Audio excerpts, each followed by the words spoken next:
Hello everyone, Shooty here again today with another Shooty Talks video. Um, so I just basically got a bunch of little pet projects going on right now. Um, um, just like I saw one of those like Warhammer 40K uh trailers, and I was like, you know what? I want to like build some of those like little figures. So I bought just like one Legion, like not even like a whole like box set. It's just like one Legion. I think it comes with like 10 or maybe 20 Marines, something like that. $80. 80 fucking dollars. And you got to keep in mind these are not assembled models and they're not painted. You have to build and paint them yourself. Someone's always doing something to disturb me while I'm trying to make a fucking video. I'll worry about that after. Maybe I should worry about that now, but I'm gonna worry about it after. So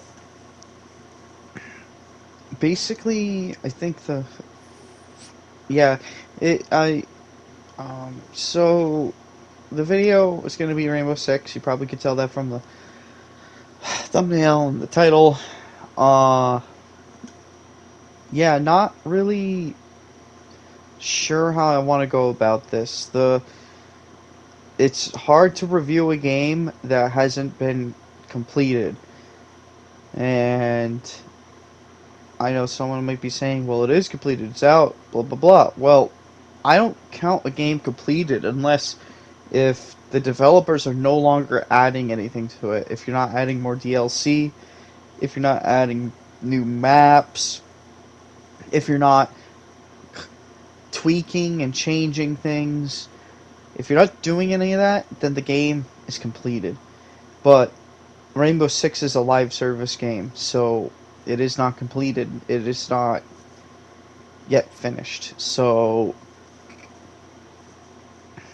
the whole, the entire game is ever evolving and ever changing. So it's really difficult to like review it and like present it like, oh, this is the game and this is how, because your opinion on the game will it will shift depending on, well, whatever the circumstances are. Like, I used to really love the game, and then I played it like since launch till like last year, and I stopped last year because slowly but surely I just got tired of the game and aspects of the game, um, and I got over it, so I left. And I thought I wasn't going to come back to the game, but my brother convinced me to otherwise come back and play. So here I am. Rainbow Six and I have a complicated relationship, and that's what I'm gonna have to talk. I'm gonna probably talk about that. Is my complicated feelings about the game. Um, I'm going to leave out some of the more spicy stuff, the more political stuff from it, because frankly, I don't feel like I can really like articulate that stuff in a way that could.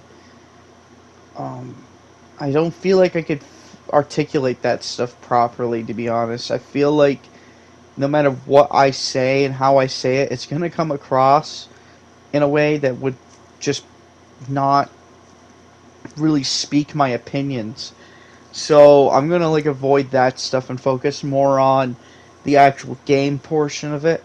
So stuff that happened behind the scenes, regarding like Ubisoft Studios and stuff like that, I'm just going to avoid because it's frankly um, kind of out of the scope of this video. I would prefer to keep this uh, channel as apolitical as possible. I have my opinions, but I'm not going to divulge them because I don't think anybody would find that entertaining. Uh, So with that out of the way, I guess I'll get to the actual review, and that's starting with the plot question mark. So Rainbow Six Siege is pretty much a multiplayer game only.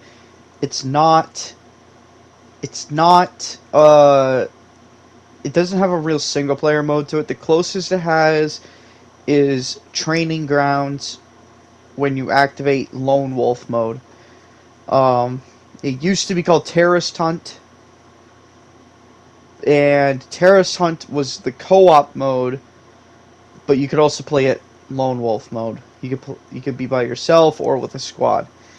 And then they changed the name of it to Training Grounds because they consider Terrorist Hunt to be legitimate training in this game, which it's not. It's far from it, but it's not even like a good way to like grind for renown. Not anymore, anyway. It used to be more profitable for renown, but I think they like updated it so you make like less renown, and they kept doing that. And now it's like it's not even like fun to play it just like to get renown. It's not fun to play it with friends. It's not fun to play it alone. It's not fun to. It's literally nothing at this point.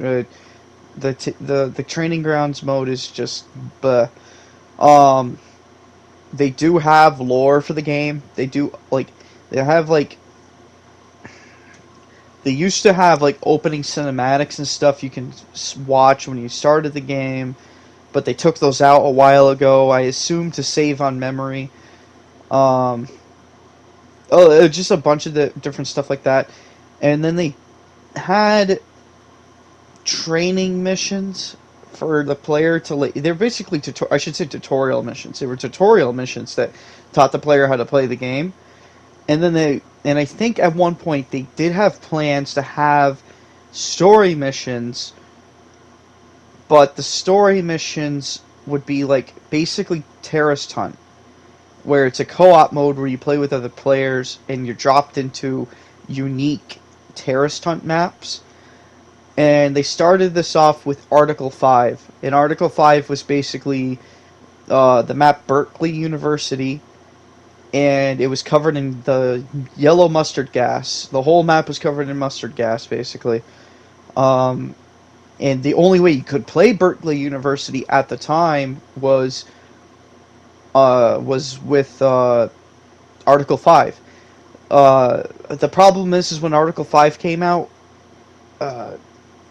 Rainbow Six was not yet, in a gameplay sense, refined, particularly in the department of player interaction. And as a result, most of the time when you start an Article 5 match, it would just be somebody griefing the lobby and murdering the entire team. So Article 5 was hard to complete because you'd always have the entire lobby get killed by one guy, and then that guy would kill himself. And it was really fucking annoying. The few times you did get to complete it, it was... I would say Article 5 put itself above regular Terrorist Hunt missions only because of the fact that the map was covered in mustard gas. That did make it a little more interesting going up against the AI, because you couldn't see them all that well. So I'll give them props for that. But as a whole, the quote-unquote single-player stuff on hand is like very basic. It's just there to like teach you how to it's like they're just literally to teach you the buttons. After that, the rest of it's kind of to be honest, experience. Like, they tell you how to use the gadgets, but you're never going to really use the gadgets exactly how the developers intended them. The players will typically end up building their own metas around operators and stuff like that. To digress back, because I'm kind of burying the lead here, but the story essentially is, after the events of the last Rainbow Six game, Team Rainbow was brought back to fight a terrorist organization called the White Masks, I think. And from there, it's not clear what happened. There might have been a zombie apocalypse. I'm not sure if that was a canon or not. I feel like it probably wasn't. um, but all I know is now is some hipster is now in charge of Team Rainbow, and he decided to turn Team Rainbow into a sports team, into a sport like a sports league. It's like they're no longer like hunting terrorists. They're now like they show up to like the Super Bowl every year and they like do paintball matches essentially. Like that's like the premise, and it makes no sense in any way, shape, or form. At least I don't know. It's some of it's confusing because I've been out of the loop for a year. I just started getting back in. It's dumb. It's stupid. I'm not even gonna like try to like rationalize the plot. It's just dumb and stupid. It's more of I think what I started to allude to in the Ghost Recon video, which is that they're maybe I didn't. I'll pretend this is the first time I'm talking about it, but basically they're kind of like just taking Tom Clancy's name and using it just as a stamp to trick people at this point. Um, this game started off as something I believe like would be I would call the Tom Clancy flavor. It started off as a tactical shooter, relatively grounded in reality. There was like some fancy gadgets that definitely don't exist in real life, but they were believable, or at least the way they presented them made them believable. Like, for instance, Pulse's heartbeat sensor. Like, that's not real, but the way they had it set up and designed, it felt believable. It felt like something that can actually exist in the real world. Yeah, IQ's electronic sensor. All these things, they're not real, but they felt like they could be real because they were designed to feel like something that would be real. And I'm I'm not I just don't know exactly what happened behind the scenes per se, but all I know is the devs, somebody at Ubisoft said we're gonna shift the focus away from a more grounded military style shooter, and they wanted to turn it into a more sci-fi game. And they've even said this openly that they want to shift the focus into a sci-fi game. And it's really annoying and infuriating because it has the Tom Clancy name on it, and it just to me feels like a slap in the face to Tom Clancy.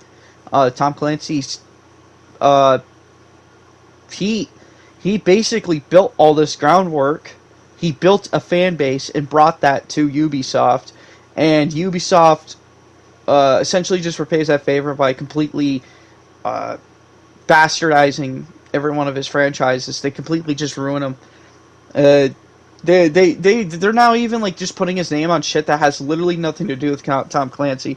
There was that like generic shooter that they revealed last year during like E3 or whatever, and it was like Tom Clancy something, and it's literally not even, as far as I know, not even based on one of his books. It's literally just a fucking something where they put his name on it to get. I guess they think Tom Clancy fans are stupid, and they'll just buy whatever's Tom Clancy related. Just one second. Not sure. All I know is like they've basically ripped the identity, like they've ripped the Tom Clancy part of the identity out of the game at this point. The story has nothing to do with like what Team Rainbow is supposed to be, which is they're basically like G.I. Joe. They're like a task force of people who hunt down bad guys, and they tore that out of them, and now they're like, it's like bargain bin Overwatch now. It's bargain bin Overwatch and Apex Legends. It's just dumb, weird science fiction bullshit.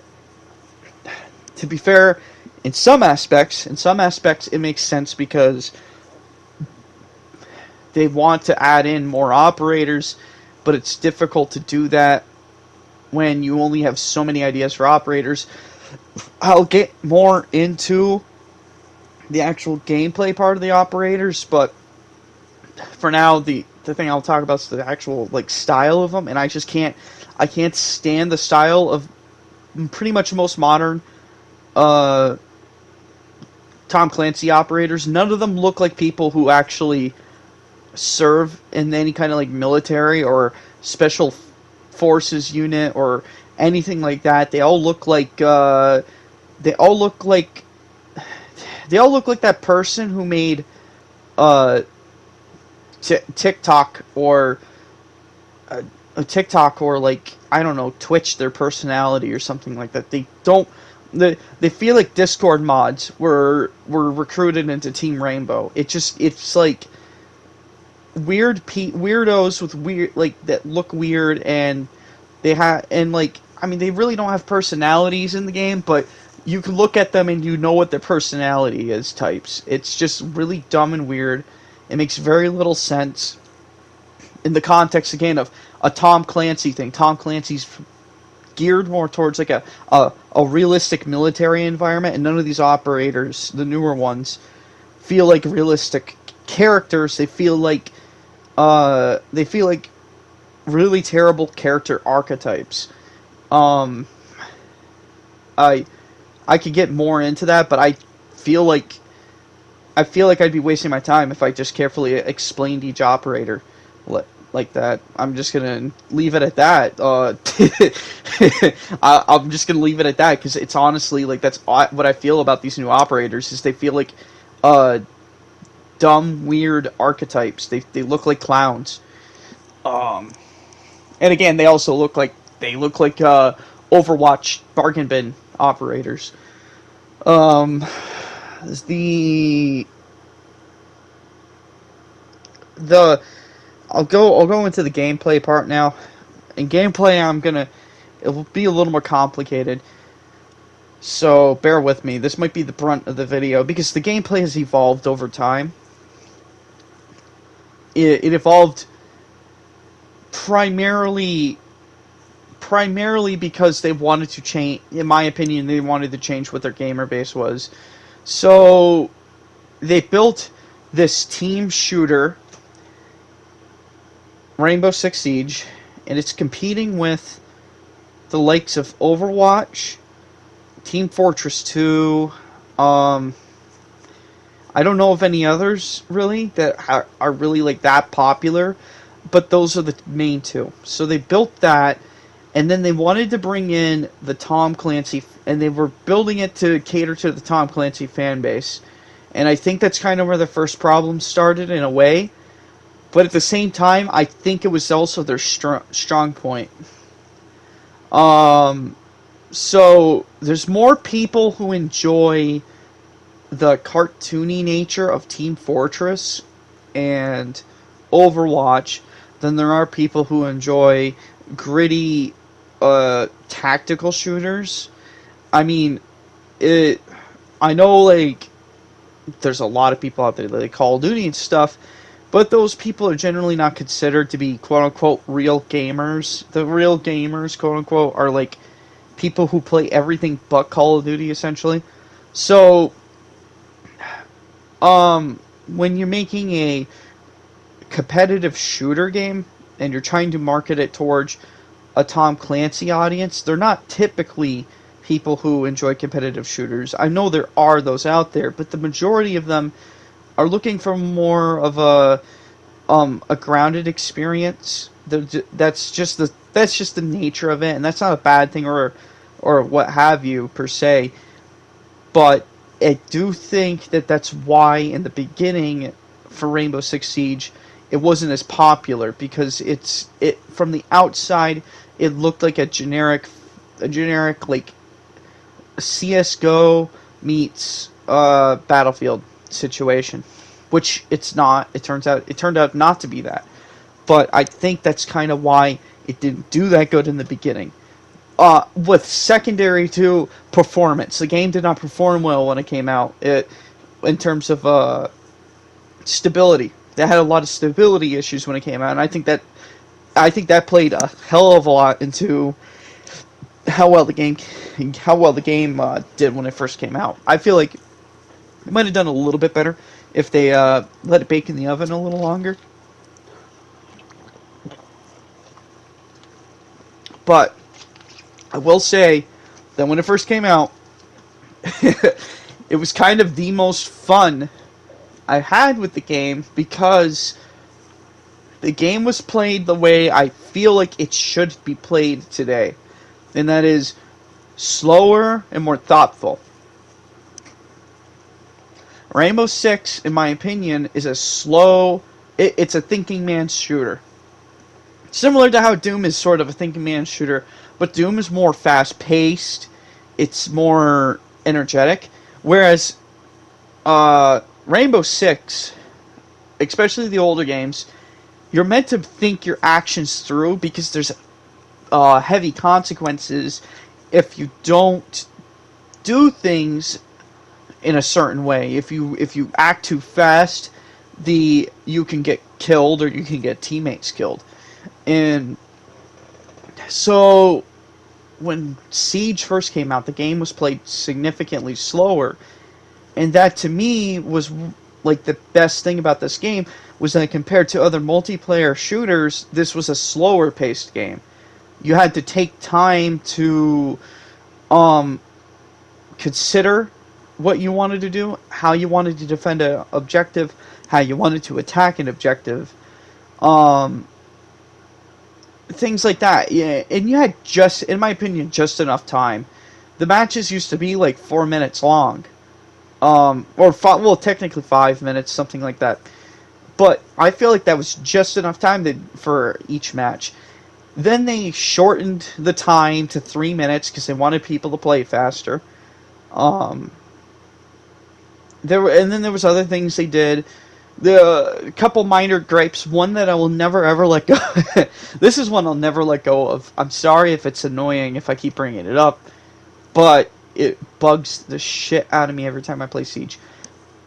When Thermite first came out, he used to have regular breaching charges and his thermite charges, and that was like the coolest shit to me because you can use a thermite charge as a distraction and then breach a hole in the wall behind the enemy team while they're distracted, and you can do some. You can basically kind of do like one-man strategies in ways that previously I would say you couldn't do before. So there's things that they did in the game. They changed it to so it plays faster and it forces the players to play in specific ways. I guess I'm not like really talking about the actual gameplay. I should probably mention this part. Is that every operator has a specific loadout of guns and a specific ability to each operator. Every operator has a unique ability to them, and this was a great system when it came out. In fact, when it first came out, they had exactly what they needed, and then when they started adding new operators, they actually improved on some of them. A lot of the new operators improved on old concepts, or even like combined old concepts together to make something new that worked. So an example is Hibana. Hibana is a combination of Ash and Thermite. Ash shoots a grenade launcher with breaching charges that breaches only soft body walls. Thermite has thermite charges that break through walls, but he has to place them manually. Hibana combines those two and has like a thing that launches basically thermite charges. And it's not overpowered because Thermite gets 2 charges that can blow an entire wall down. Hibana has like 3 charges, but they don't blow a whole wall down. They only make like a certain size of a hole. You can use all 3 to make 1 hole that's big enough to walk through, or 2 that are big enough to like crouch through, or you could just do like you can do different things with Hibana's ability that you can't do with Ash and Thermite. But at the same time, it doesn't cancel out Ash and Thermite because they do their specific thing better than what Hibana does. Hibana just adds an extra layer that allows you, the player, to do more interesting things. Um, Same goes with like for instance, another great example. Another great example of this is a recent operator, and he was actually a decent addition. Was Ace, who has like these. Actually, his is almost better in a way. He's like got throwable thermite charges, and they roll down the wall. It's very hard to explain this operator, but it's a decent addition. But it also doesn't feel like it completely outdoes what thermite does. There's other things they did add into the game where it kind of nullifies thermite's usability. And I'll get more into that later a little bit. But the point is that a lot of the the older DLC operators felt like they slightly expanded upon ideas, but didn't completely nullify them. In fact, they ended up adding in the one of the best roaming operators, Caviera, into the game, which is basically I would describe her as a recon operator. Her goal is to ascertain the location of enemy players by murdering one of them. You murder one enemy, and you down an enemy operator, you interrogate them, and then it reveals the other operators' positions on the map, like the exact point. Like you could see them through the walls and stuff. It's fucking crazy. Um, and in my personal opinion, I think the addition of Caviera is what really sparked the game's popularity, because Caviera proved that Rainbow Six can be played fast-paced, and that brought in a lot more people who were more interested in the game. That, in my opinion, is where it came from, because you got some Twitch streamers who were really, really good with her, and that brought in people who were like, hey, I could probably be good with her too. And for better or for worse, I think that worked out for Siege in the end. Um, all in all, I would say up till halfway through year 3, I think is when operators were good. It's when, like, halfway through year 3, it's when it started kind of going downhill, I think. I can't recall because it's been so long. This game's been out for 6 years now. It's fucking crazy, dude. Like, holy shit. I was in high school when this game came out. But yeah, the, so, maps are also an interesting aspect to the game because, so, it's like, when they first revealed the game, I thought this was going to be a Battlefield clone because it had destructibility. But then I found out that the destructibility is actually deeper and more detail-oriented than Battlefield. Like, Battlefield, it's like a wall blows up. But this game, it's like, you could blow up the wall, or you could just put a couple bullet holes, or you can put even a grenade can, like, put, like, frag holes into the wall. There's a lot more going into it than just a simple the wall gets destroyed. There's like a whole, like, there at one point in the game there was an entire meta where people would literally just put like a bullet-sized hole in the wall and they'd peek through, and that was some of the most broken shit. Like, it was crazy. Yeah, it's not even just the walls; it's the floors. The thing about floors is you can't just destroy the whole floor. They only like there's like certain floors. There's certain walls you can't destroy too, but there's certain floors you can't destroy. And then, like, you can't just, like, even destroy the floor to the point where you can, like, drop through. There's only, like, hatches in all the rooms, or not all the rooms, a lot of the rooms that allow you to drop through like that. Most of the time when you blow a hole in the floor, it just puts, like, it just exposes the studs, yeah, I guess we'll say the studs, and that made it easier to peek through the floor and just kind of get, like a peek-see upwards or downwards. There's a lot of nuance to this game. And that's what kept me around. Um, but what started turning me off, and I guess I'm gonna have to say was the last 2 years of operators. It feels like they ran out of ideas for maps and for um, operators. Maps is the biggest one. So, a big issue we have with the maps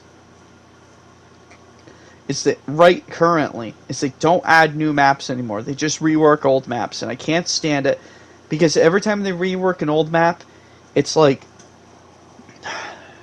old maps function like real life buildings. Like, you have a hallway in a room, and then if it's a public building, there might be 2 staircases, maybe 3. Um, and the staircases make sense.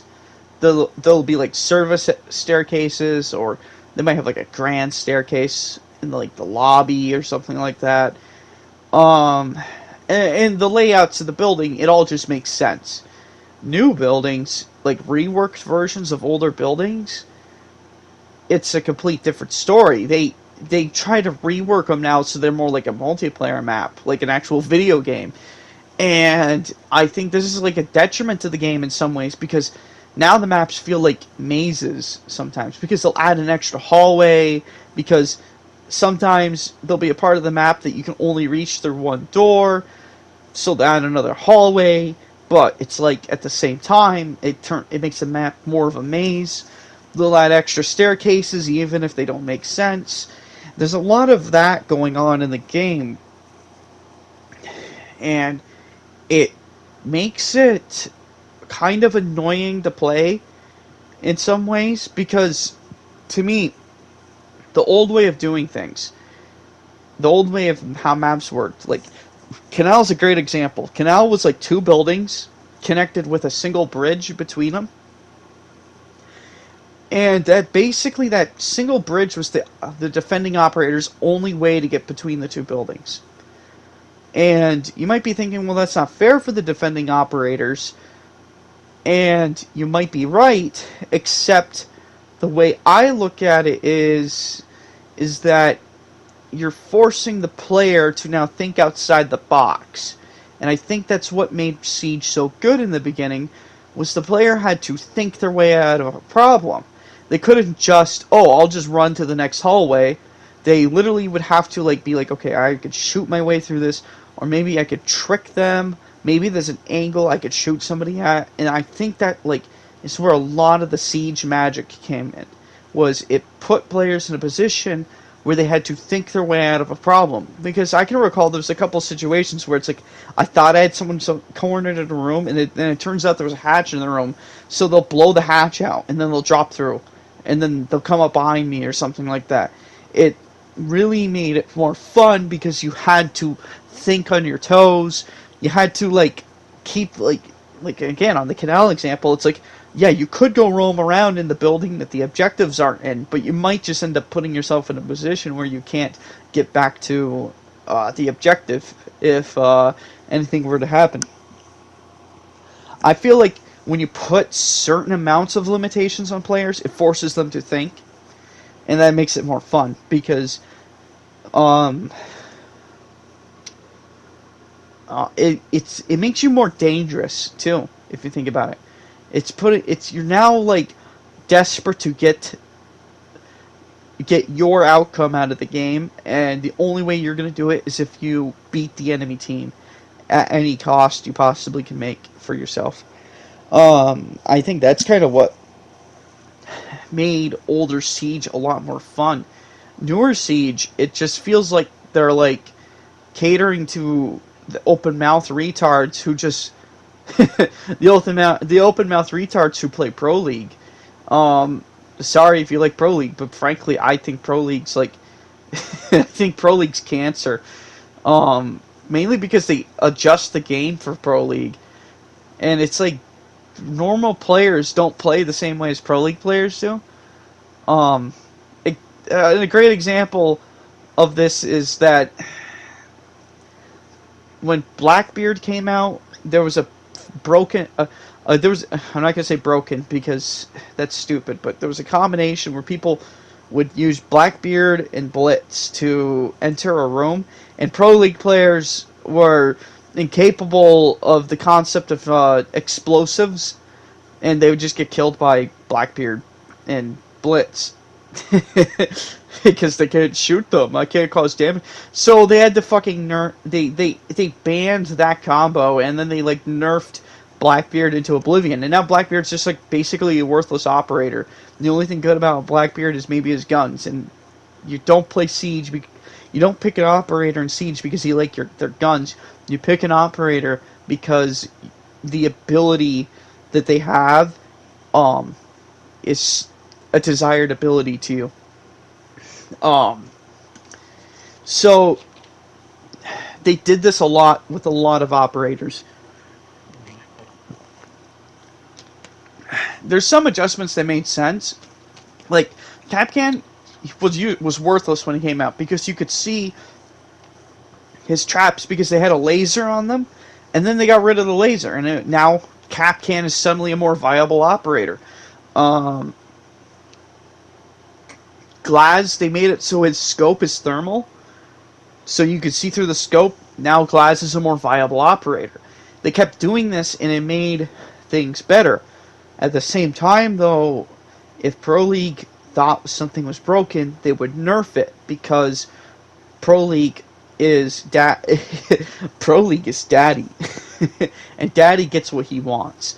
And that, to me, is kind of what killed the game over time, because they had to, when they were adding more operators, they had to take in consideration. I think they started taking consideration: is this operator going to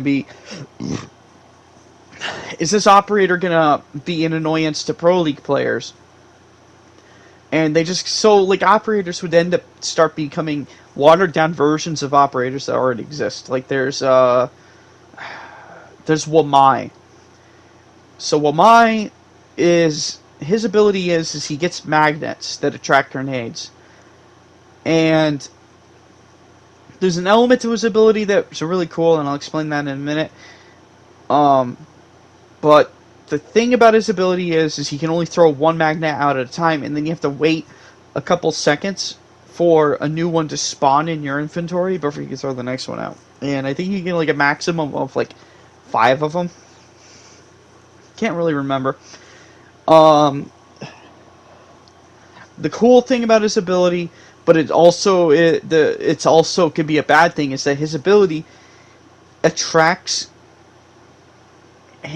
it'll attract the grenade to it, but it doesn't destroy it. It attracts it to it, and it'll still go off. So sometimes this was fun. Like, you put one of his magnets on the ceiling, and when a fuse came through and tried to fuse the floor above you, it would pull the fuse charge back up to him and blow him up while he's still standing there. So, but sometimes you would probably be standing underneath the magnet and someone would throw a grenade into the room, and maybe they missed you with the grenade, but the magnet would pull the grenade to you anyways, so it didn't matter in the end. So his ability is a catch-22, but in the end, his ability is a watered-down version of Jaeger's ability. Jaeger is, he has these tiny little turrets he sets up, and these turrets will destroy grenades that are thrown into the room. And they could, and he gets like 3 of them, but all 3 of them could destroy like 5 grenades. So already Jaeger's got more going on for him than Wamai. Wamai only gets like 5 of his magnets. Jaeger basically gets 15 grenade. He can destroy like 15 grenades. And that means like when Fuse comes in and fuses the floor, basically all of his charges become null and void because it destroys pretty much all of them.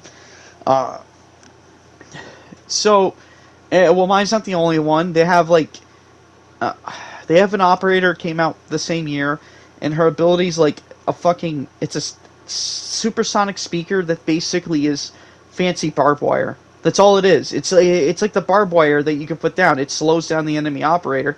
I suppose it's got the benefit of noise, but barbed wire also makes noise. So there's no real point of picking her, because I could pick barbed wire. I could be another operator and use barbed wire. Uh, there are a lot of operators in the end. That's kind of what they become, is watered down versions of other operators. Rarely, on occasion, they'll add something in that's kind of interesting and might kind of, but nothing that's been added lately has really been meta breaking. Nothing's like really changing the game for better or for worse. It's just there. It's just kind of a thing, and it's like, okay, I'll have to kind of deal with that. Like, I call him Flanders because Warden. He gets glasses that allows him to see through smoke, but only if he's standing still. And well, the other benefit is it will heal you if you have flashbang effect on you, which that's good. But it's like seeing through smoke. It sounds like a cool idea, except for the fact you have to stand still to use it. I mean, like, think about that. You have to stand still. You basically have to put yourself in a position where you're not moving for the benefit of maybe seeing somebody through the smoke, or maybe you won't see them through the smoke. And his guns are not that great to boot. Like, he's got okay guns, but they're not, like, really good guns. That's another part. Another little griping point is they don't really add new guns to the game anymore. They just keep recycling old guns from other operators. I think Sam Fisher, when they added him into Rainbow Six, that was like the first time they added a new gun in a long time. And his gun, it's really good, but I don't think it's really like some meta changing gun.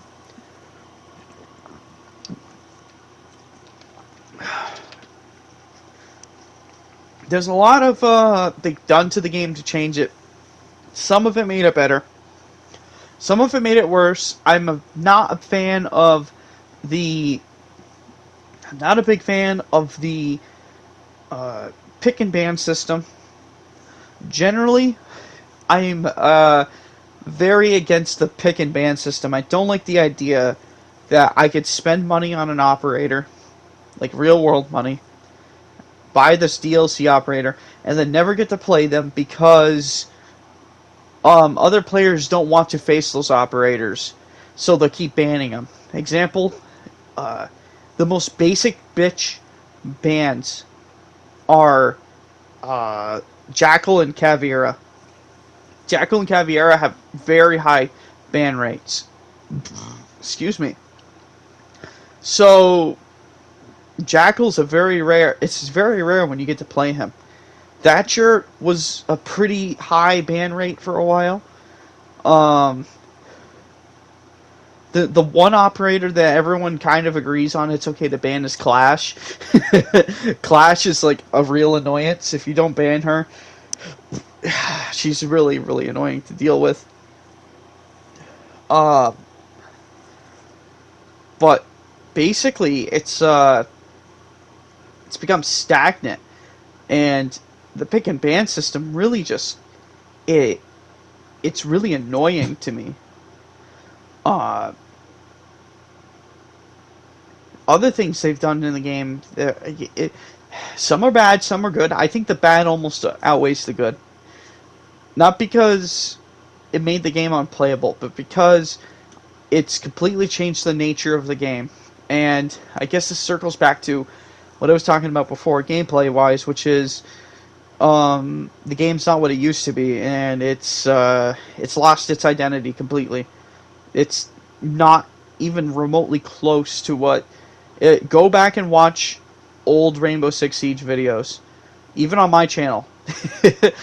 I mean, if you want some really, really old Rainbow Six videos, you go to like my early, like literally my first few uploads were Rainbow Six videos, and you'll see just how much the game has changed.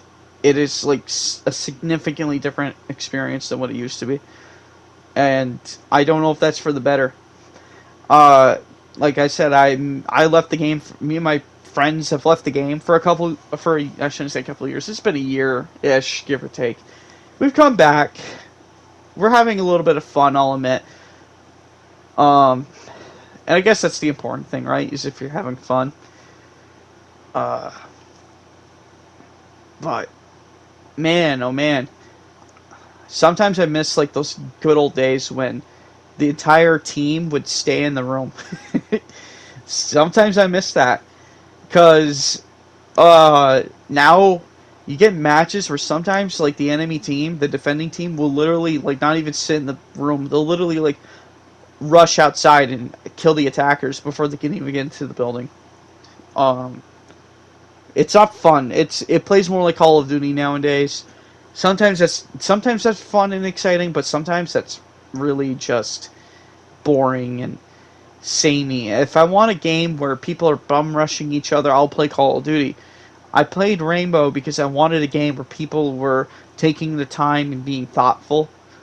And when I say taking your time and being thoughtful, I don't mean standing outside the bomb room and watching the countdown timer click down till it's like 5 seconds left and then you rush in like a retard.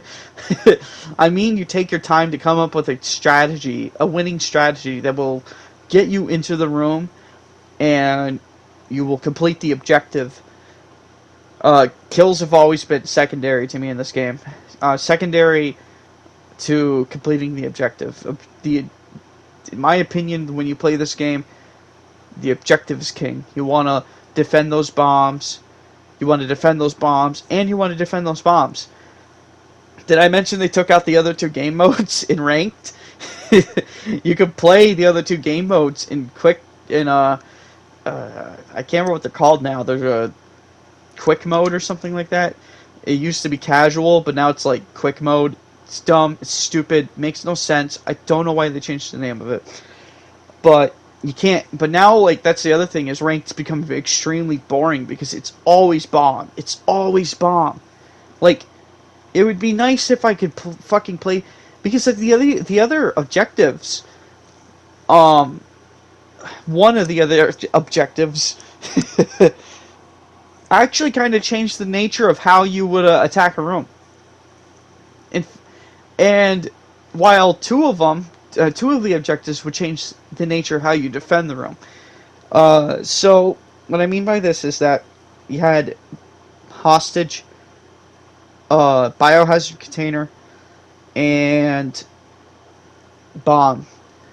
So hostage, you have to rescue a hostage. Biohazard container is